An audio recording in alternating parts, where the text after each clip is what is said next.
আসসালামু আলাইকুম ওয়া রাহমাতুল্লাহি ওয়া বারাকাতুহু। আলহামদুলিল্লাহি কাফা ওয়া সালামুন আলা ইবাদিহিল্লাযীনা ইসতাফা, আম্মা বা'দ। বাংলাদেশ এবং বাংলাদেশের বাহিরে বাংলা ভাষাভাষী যে সমস্ত ভাই বোন নিয়মিত কোরআন শিক্ষার অনন্য আয়োজন বিএসবি ক্যামব্রিয়ান এসো কোরআন শিক্ষা অনুষ্ঠান উপভোগ করছেন, সকলকে আন্তরিক মোবারকবাদ জানিয়ে আজকের গুরুত্বপূর্ণ একটি ক্লাস শুরু করতে যাচ্ছি। সম্মানিত ভাই বোন, দ্বাদশ ক্লাস তথা 12তম ক্লাসে আমরা প্রথমেই দেখে নেব আমরা এর আগে যে ক্লাসটা করেছি তার একটি ছোট্ট দৃশ্য। তারপরেই আজকের ক্লাসে আমরা ইনশাআল্লাহ মৌলিক পড়া নিয়ে আপনাদের সামনে থাকব। আল্লাহ তাআলার এই অনন্য জান্নাতের অধিবাসী হওয়ার জন্য আমাদেরকে কোরআনের পাশেই থাকতে হয়, কোরআনের সাথেই চলতে হয়। তার ধারাবাহিকতায় আমরা আজকে কোরআন শিক্ষার এই আয়োজনে দেখব যে আমরা গত ক্লাসে কি পড়েছি। আমরা এই পড়াটা পড়েছিলাম আলিফ বা, আলিফ মিম, আলিফ সিন লাম ওয়াও। এরপরে আমরা সরাসরি চলে যাচ্ছি কোরআন থেকে, দেখি আমরা আরবি হরফ শিখতে পারি কিনা। সরাসরি কোরআনেরই আয়াত এবং কোরআনের সূরার অংশ বিশেষ, আমরা সেদিকে একটু নজর দিই। এখানে আছে কোরআন থেকে হরফ শিখি, কোরআন থেকেই কোরআন শিক্ষা। আপনাদের সাহস বৃদ্ধির জন্য এই কৌশলটুকু আমরা অবলম্বন করেছি। দেখুন তো এখানে যে হরফগুলো আছে এগুলো আপনি চিনেন কিনা। প্রথম হরফটার নাম কি হতে পারে? আলিফ, তারপর লাম, তারপর মিম। আলিফ লাম মিম, এটা হলো জাল, এটা লাম, এটা কাফ। এটা আলিফ লাম কাফ তা বা। লাম, লামের সাথে আলিফ, তারপর র, তারপর ইয়া, তারপর বা, এরপর ফা ইয়া হা। মাঝখানে আমরা যা দেখছি সোয়ালাম ইয়া, তারপর তিনটা নুক্তা জিম বা জিম, এগুলো হচ্ছে মানে বিভিন্ন যেই থামা, যেমন দাড়ি, কমা, কোলন, সেমিকোলন, বিরাম চিহ্ন যেগুলো আমরা বলে থাকি, এগুলো আরবি বিরাম চিহ্ন। যেদিন আমরা কোরআন পড়ব, কোরআনের সবক নেব ইনশাআল্লাহ, সেদিন আপনাদেরকে বলে দেব কোন জায়গায় কিভাবে থামতে হবে অথবা থামতে হবে না। এরপরে এটা হা, গোল হা, এটা দাল, এটা ইয়া, এটা লাম, এটা লাম, এটা মিম, এটা তা, এটা কফ, ইয়া, নুন। ব্যাস, এমনি করে দেখুন আপনি চিনেন কিনা সব। আলিফ লাম জাল ইয়া নুন, ইয়া ওয়াও হামজা, মিম নুন ওয়াও, নুন বা, আলিফ লাম গইন ইয়া বা, ওয়া ইয়া কফ, ইয়া মিম ওয়াও নুন, আলিফ লাম সাদ, লাম ওয়াও গোলতা, ওয়াও মিম মিম আলিফ। এমনি করে পুরোটা। আমরা এর পরে একটি গুরুত্বপূর্ণ জায়গায় চলে যাব, সেটা হচ্ছে আগামী ক্লাসে দ্বিতীয় পর্বের পরীক্ষা।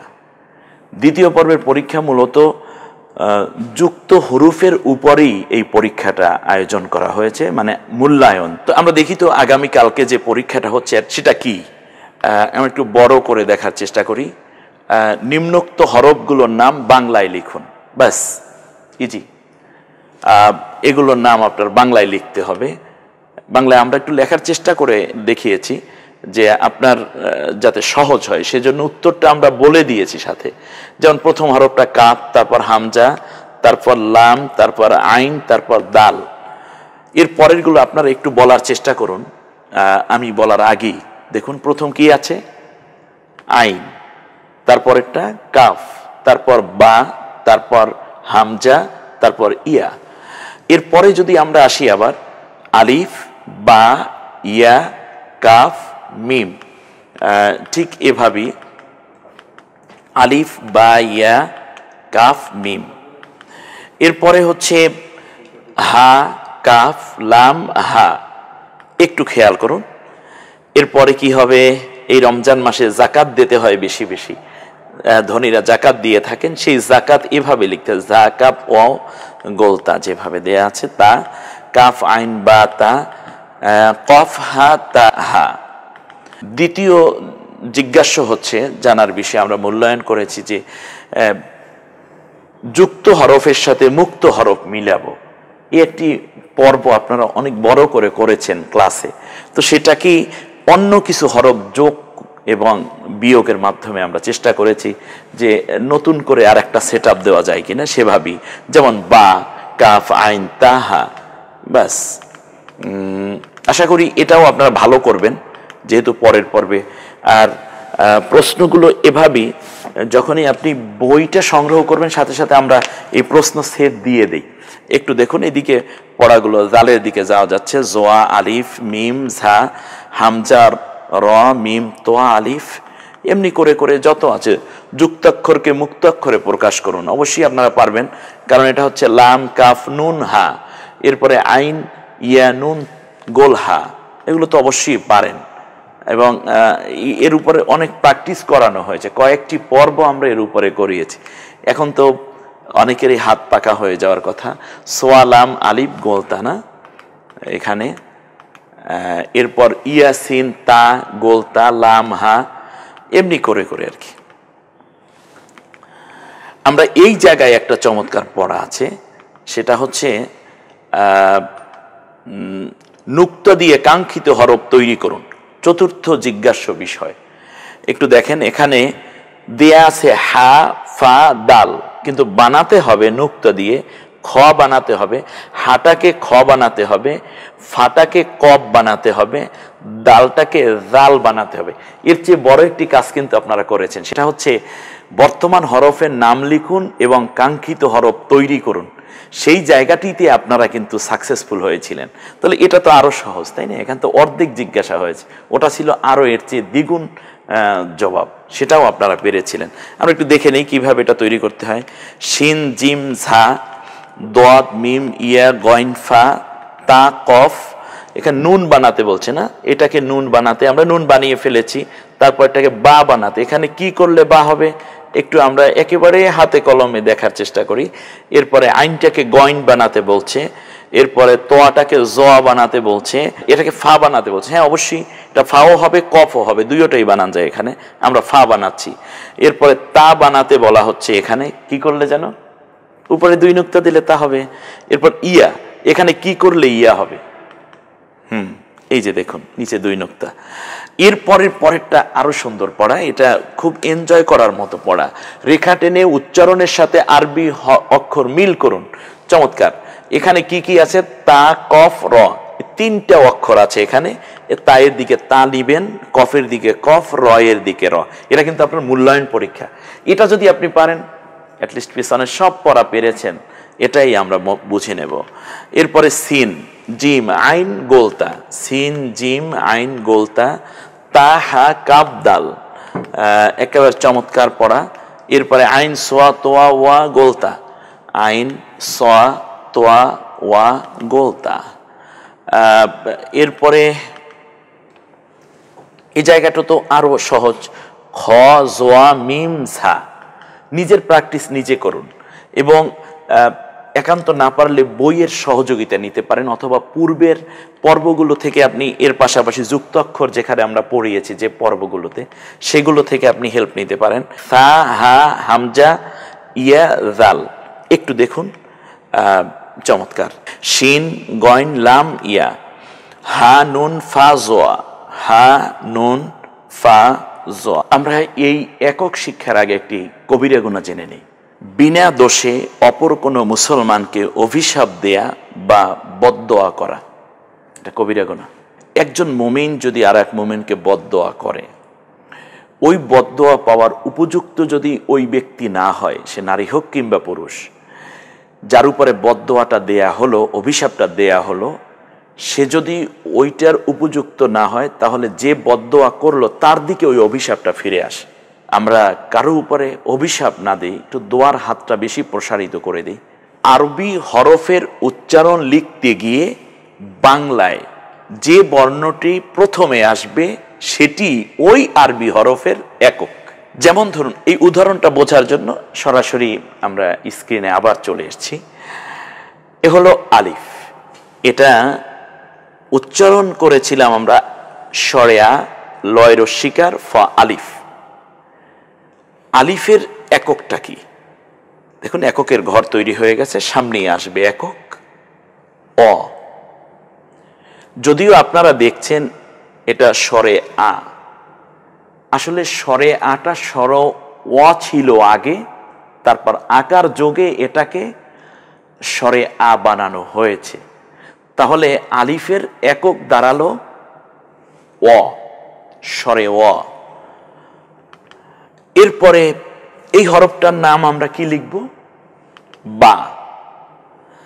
এখানে ব তারপরে আকার, কিন্তু একক হলো উচ্চারণের প্রথম অক্ষর, যেটা শুধুমাত্র অক্ষরটা নিবেন, এর আকার ওকার রস্যুকার দীর্ঘিকার এগুলো আসবে না, শুধুমাত্র অক্ষরটা আসবে। যেমন বায়ের একক হলো ব, তায়ের একক হলো ত। এই যে একক, এইটা একটু দেখুন, এই এককের লাইন কিন্তু এটা, এই জন্য আমরা এককের একটা লাইন করেছি। এটা হলো উচ্চারণের লাইন, এ হলো হরুফের লাইন। এরপরে তার তায়ের একক ত, সায়ের একক স, জিমের একক জ, হায়ের একক হ, জিমের একক জ, ক্ষয়ের একক ক্ষয়ই থাকবে।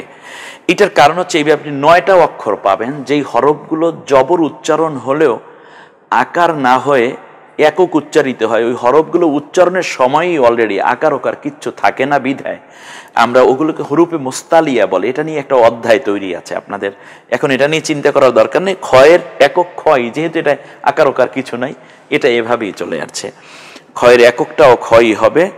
এরপরে দালের একক দ, জালের একক জ, রয়ের একক রই থাকবে, ঝায়ের একক ঝ, সিনের একক স।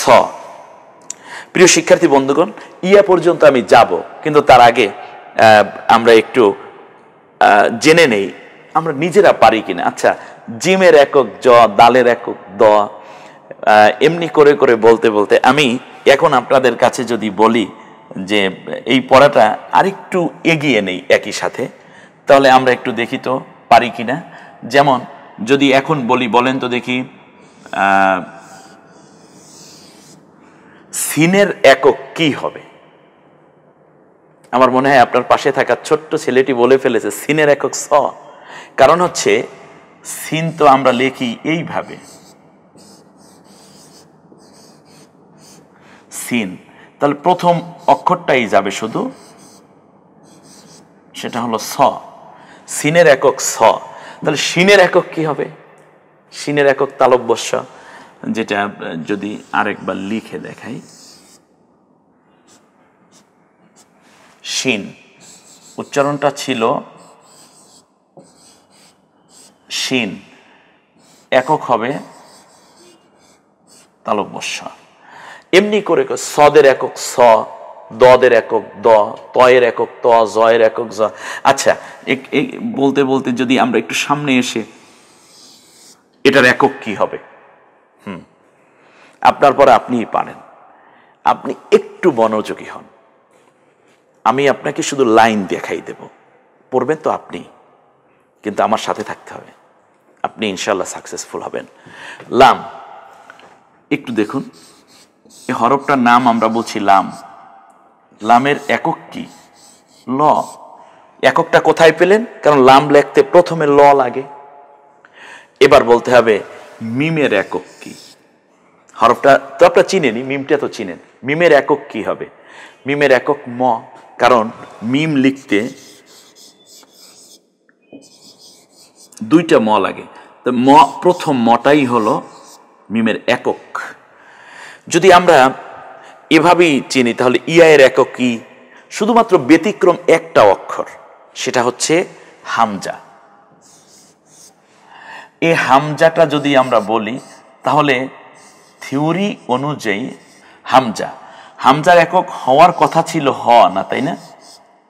কিন্তু না, হামজার একক হ নয়। হামজার এককটাকে একটু ভিন্নতা আছে এখানে, সেটা হচ্ছে সরও। অর্থাৎ আলিফের একক যা, হামজার একক তা। মনে থাকবে তো? শুধু একটা ব্যতিক্রম, আর বাকি সব ঠিক আছে। ইয়ার একক ই, ওয়াইয়ের একক ও, দালের একক দ, একেবারে আপনারা পুরোটাই বুঝতে পেরেছেন। কিন্তু শুধুমাত্র ব্যতিক্রম হবে কোনটা, হামজাটা, এছাড়া অন্য সব কিছু ওই রকমই থাকবে। শিনের একক স আমরা দেখতেছি একেবারে এককগুলো চলে আসছে, তয়ের একক ত, জয়ের একক জ, আইনের একক অ, গয়নের একক গ, কফের একক কয় বফলা ক, ক ল ম, নুনের একক হলো ন, কারণ নুন লিখতে এখানে দুইটা ন লাগে, প্রথমটায় দীর্ঘকার, দীর্ঘকার থাকবে না একক, কারণ শুধু বাংলা অক্ষরটি আসে ন। তারপরে ওয়াইয়ের একক হবে ও, এই যে দেখুন ও। এরপরে হায়ের একক হবে হ, এটাই স্বাভাবিক থিওরি অনুযায়ী। হামজায়ের একক কি হবে, সবাই ভাবছেন হামজার একক হবে হ, কারণ এটাই তো থিওরি। তো শুধু এই একটা জায়গায় ব্যতিক্রম, সেটা হচ্ছে হামজার একক হবে অ, যেটাকে আমরা স্বর অ বলি। আলিফের একক যা, হামজার একক তা, এই কথাটুকু শুধু একটু মনে রাখতে হবে। আপনাদের পরবর্তী যে পরীক্ষা আছে সেখানেও কিন্তু এই প্রশ্নটা করা হয়েছে যে হামজার এককটা কি। একক সম্বন্ধে মূল্যায়ন যখন আমরা করার চেষ্টা করব তখন ইয়া, ইয়া এর একক হবে কি, রস্যই, একেবারে বোঝাই যাচ্ছে ই। এরপরে গোল তাই, এটার এককও হবে ত, এই ইয়া এটারও একক হবে ই। শিক্ষার্থী ভাই বোনেরা, অত্যন্ত গুরুত্বপূর্ণ কিন্তু কম সময়ের মধ্যে একটি থিওরির মাধ্যমে আমরা জেনে নিলাম হরফের একক। এটার উপর ভর করেই কোরআন তিলাওয়াতের একটি জায়গায় আমরা পৌঁছে যাব ইনশাআল্লাহ। কোনো তাড়াহুড়া নয়, ধৈর্য এবং আন্তরিকতার সাথে আমরা আগাতে থাকি। আমাদের বিএসবি ক্যামব্রিয়ান এসো কোরআন শিখি অনুষ্ঠান উপভোগ করুন। ইনশাআল্লাহ প্রত্যেকে কোরআন পড়তে পারবেন সুন্দরভাবে, বিশুদ্ধভাবে। সেই মহান আকাঙ্ক্ষাকে সামনে রেখেই আজকে বিদায় নিচ্ছি। কামনা করছি আল্লাহ তাআলা সকলকে সুস্থতার সাথে রাখুন, নিরাপত্তার সাথে পরিবার স্বজনদেরকে নিয়ে করোনা মুক্ত জীবন এবং রোগবালাই থেকে হেফাজতের মাধ্যমে কোরআন শিক্ষা, সিয়াম সাধনায় যেন আল্লাহর প্রকৃত বান্দাবান্দি হিসাবে নিজেদেরকে গঠন করতে পারি, সে প্রত্যাশাই আজকের মতো বিদায়। আসসালামু আলাইকুম ওয়া রাহমাতুল্লাহি ওয়া বারাকাতুহু।